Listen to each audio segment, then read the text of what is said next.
Heydər Əliyevlə Süleyman Dəmirəl dost doğmada xaloğludular. Süleyman Dəmirəlin də anası, Heydər Əliyevin də anası Şamiyanın erməni 26'ların içində Şamiyan olubdu erməni. Onun dost doğmaca bacısıdır. Hər ikisi. Ona göre Süleyman Dəmirəllə Heydər Əliyev dost olmaca xaloğlu. Göz gözü görmüyor hep pus. Takipteler ses etme sus. Bir vakit donmuştu beynim.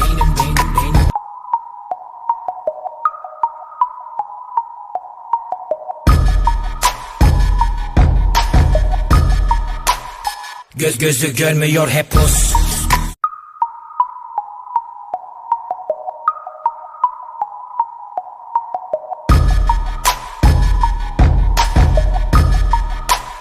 Göz gözü görmüyor hep pus.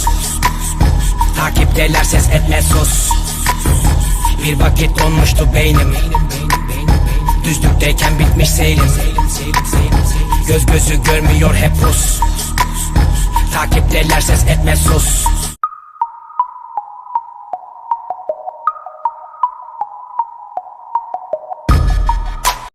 O Sovet sistemində necə hərəkət etməli olduğunu yaxşı bilirdi.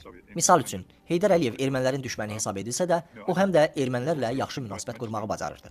1970-ci illərdə Yerevana səfər etdiyi zaman onlarla erməni dilində danışması erməniləri təəccübləndirmişdi. Əlbəttə, onun rəsmi bioqrafiyasında Naxçıvanda doğulduğu yazılır. Lakin bilirik ki, o sərhəd kəndi olan və hazırda Ermənistanın Siyan ərazi vahidinə daxil olan Cömərtli kəndində doğulub. Erməni dilini yaxşı bilməsi də buradan qaynaqlanır. Bu barədə onun qardaşı mənə danışıb. Azərbaycan dili ilə yanaşı erməni və rus dilini də bilməsi ona asanlıqla hər kəs ilə dost olma imkanı yaradırdı. Although his official biography says he was born in Nakhchivan, we know that he was actually born just across the border in a village called Cömertli. From this high position in 1987. Heydər Əliyev 1987-ci ildə tutduğu vəzifədən azad edilsə də, onu Azərbaycanda dəstəkləyən şəbəkəsi var idi. Ona görə də 1990-cı illərdə siyasətə gəlmə imkanı olsa da, Vəzirov, Ayaz Mütəllibov və digərlərinin büdrəməsini və doğru zamanı gözlədi. Çünki o həm də strategiyanı yaxşı bilən oyuncu idi. Heydər Əliyevin siyasi səhnəyə yenidən qayıdışı 1990-cı ildə yanvar hadisələrindən sonra Bakıdan bir qrup şəxsin onu ziyarət üçün Moskvaya getməsi ilə başladı. O daha sonra Naxçıvana getdi. Azərbaycanda o hər kəsi yaxşı tanıyırdı. Ona görə də yenidən populyarlıq qazanması elə də çətin olmadı. Azərbaycanda böyük daxili siyasi gərginlik var idi. Qarabağdakı müharibə də ölkədəki narahatlığı artırırdı. Təbii ki, Heydər Əliyev yaxşı başa düşürdü ki, belə bir vaxtda siyasətə qayıtsa, insanlar arasında qısa müddətdə və asanlıqla populyarlıq qazana bilər və belə də etdi. Bu işdə həm də ona yaxından tanıdığı və ona loyallığı ilə seçilən şəbəkə kömək etdi. Napolyon Elba adasında öz qayıdışı üçün doğru zamanı gözlədiyi kimi, Heydər Əliyev də ziddiyyətlərin çoxaldığı anı gözlədi. Azərbaycanda Heydər Əliyev Ermənistanda Levon Ter-Petrosyan hakimiyyətdə olduğu zaman Qarabağ münaqişəsinin həlli üçün çox münbit şərait var idi. Lakin Petrosyana başlatdığı işi yekunlaşdırmağa imkan vermədilər. Lakin ondan sonra hakimiyyətə gələn Robert Koçaryan bu münaqişənin yeganə qalibi olmaq istəyirdi.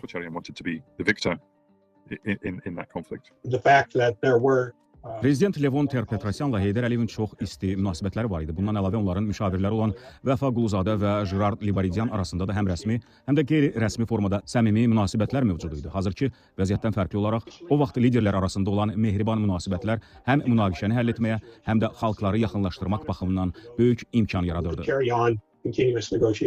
Araçin ժամանակաշրջանին Հայաստանի առաջին ադմինիստրացիա Heydər Əliyev və Levon Ter-Petrosyan arasında münasibətlər ehtiram və qarşılıqlı etimada əsaslanırdı. Etimad çox vacib amildir. Xüsusilə belə bir mürəkkəb məsələ ilə bağlı danışıqlarda müsbət irəliləyiş belə minimal etimad əsasında mümkündür. Və bu var idi. Və hər ikisi də tam səmimiyyətlə münaqişənin dinc yolla həllinə inanırdı və müxtəlif yollarla buna nail olmağa çalışırdılar. Və biz Heydər Əliyevin zamanında məsələnin həllinə çox yaxınlaşmışdıq. O illər, daha doğrusu bütün illər ərzində 2 dəfə sülhə yaxın olmuşuq. Lakin əldən buraxdıq. Heydər Əliyevin ən çox tənqid olunduğu məsələlər isə Azərbaycanda demokratik ənənələri qorumaması və korrupsiyaya göz yumması iddialarıdır. Haydar Bey rahmete gitmeden birkaç ay ve yıl önce hastaydı. Onu kendi vaziyetini gayet iyi biliyordu ne olacağını. O seçkilere de gitmedi.